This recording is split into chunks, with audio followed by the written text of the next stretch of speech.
Acing, Ya gimana Pak? apa kabar malam minggu? Tak di kantor terus? Di kantor kini malam minggu. Kodong. Nah, kita sudah baru pergi malam minggu ini. Jadi 11 malam minggu tengah malam. malam orang. Malam ini baru-baru hujan Mm-mm. dan ternyata tidak membuat politik juga dingin. Ya. Jadi terlalu dingin nampaknya ini pertarungan untuk pemilu 2024 Hmm. maupun pilpres. Baru-baru ini kemarin tadi malam Iya. Pak Presiden Jokowi menyinggung Hmm. Partai Golkar jangan sembrono mencapreskan orang. Wah, Ya syabela. da. Petunjuk kau dulu Jokowi. Kira-kira apa maksudnya dari Presiden Jokowi? Iya. Karena Presiden Jokowi hadir di acara partai maka pasti bahasa itu politis. Betul. Nah itu besok kita ulas di halaman 2 dan 3. Di halaman 2 kita ulas bahwa salah satu ketua umum Partai Nasdem meninggalkan acaranya Golkar lebih cepat. Nah, Kenapa ya? dalam gestur politik ini sangat Tidak baik. membuat pertanyaan di mana-mana. Hmm. Lebih cepat daripada kader-kader partai yang lain yang hadir Hmm. di partai pengusung. Ih. Dia tinggalkan Pak Jokowi 2 jam sebelum Pak Jokowi meninggalkan lokasi itu. Ih. Nah, apakah Pak Surya Paloh tersinggung dengan pernyataan Pak Jokowi itu? Iya. Karena yang baru mencapreskan atau mengumumkan capres ini baru Partai Nasdem. Iya. Nah, apakah tersinggung? Nah, besok baca ulasannya di halaman 2. Iya. Kemudian dari pertemuan itu, dari HUT Partai Golkar ke-58, salah satu partai, bukan salah satu ya, ini adalah partai tertua di Indonesia yang sudah pernah berkuasa. Saya ingat dulu waktu masih kecil-kecil gitu, emang Golkar pilihan disuruh kan? Iya. Orang tua tak? Malah lagi orang kalau bukan Golkar. Betul. Nah, apalagi buat teman-teman atau tribuners yang orang tuanya atau kakeknya seorang tentara, Apalagi Golkar pegawai. jadi disuruh tusuk. Nah ini Partai Golkar lah yang ulang tahun ke-58 dan pencapaian Golkar itu pastilah di Orde Baru pernah sampai 98% Ini tahu. pemilu, jadi kuasai semua parlemen lewat jalur ABG-nya. ABRI, birokrasi Golkar.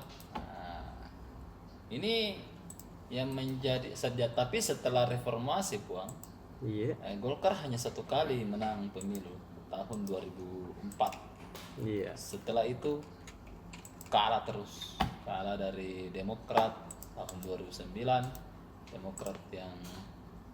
Demokrat saja Puang yang presiden waktu itu ketua SBY, salah satu pendiri Partai Demokrat, hanya sekitar 60%. Iya. Nah, di era sekarang Jokowi juga sebagai kader PDIP hanya mampu membawa PDIP di angka 20% lebih. Nah, jadi semakin tahun ini nampaknya pertarungan partai ini semakin sengit, sehingga tidak ada yang partai yang dominan untuk di era reformasi ini. Iya. Nah, besok kita bahaslah di halaman 2. Nah, lanjut di halaman 3 Lipsus. Lipsus kita turun dengan pertarungan para alumni terbaik Iya. dari kampus terbaik negeri ini.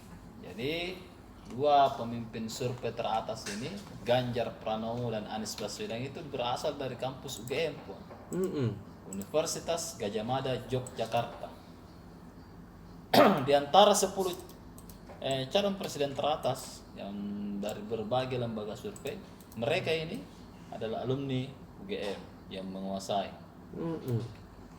Jadi untuk sampai saat ini di level pertarungan survei UGM masih di atas. Kemudian setelah itu alumni Akademi Militer. Ada Prabowo Subianto, kemudian ada juga Agus Harimurti Yudhoyono. Iya. Yang pangkat terakhirnya mayor, kalau Prabowo itu pangkat terakhirnya Letnan Jenderal, mantan Pangkostrat. Kemudian yang terakhir adalah Panglima saat ini Jenderal Andika Perkasa yang meskipun belum pernah menyatakan siap maju tapi terdeteksi juga di survei. Iya. Bagaimana kalau dia sudah menyatakan maju dan bekerja, Bu? Kemudian yang terakhir adalah Universitas Indonesia. Satu-satunya calon presiden dari Universitas Indonesia itu Puan Maharani. Iya. Jadi 10 capres teratas ya. Sebenarnya kan nanti kita bahas di lain waktu ya. Kalau masuk di 10 besar ya kita bahas lagi. Tapi inilah mereka. Jadi tiga alumnus terbaik kampus ini akan bertarung di 2024. Dan yang seru karena banyak alumni UGM, Puan ada 4 alumni UGM, kemudian 3 Akmil, 1 UI, kemudian 2 USA, Sandiaga Uno sama Erick Thohir. Cukuplah 10. Anda baca besok di Lipsus. Kemudian kita turunkan juga di mana mereka menang versi lembaga survei apa. Kemudian yang terakhir tentunya adalah pernyataan Jokowi tadi. Nah, kemudian di halaman 4 bisnis kita turun dengan ada yang menarik ini dari kegelisahan dari Perhimpunan Hotel dan Restoran Indonesia bahwa RUU KUHP di pasal 400 sekian tadi saya baca, nggak lupa detailnya 461 atau berapa,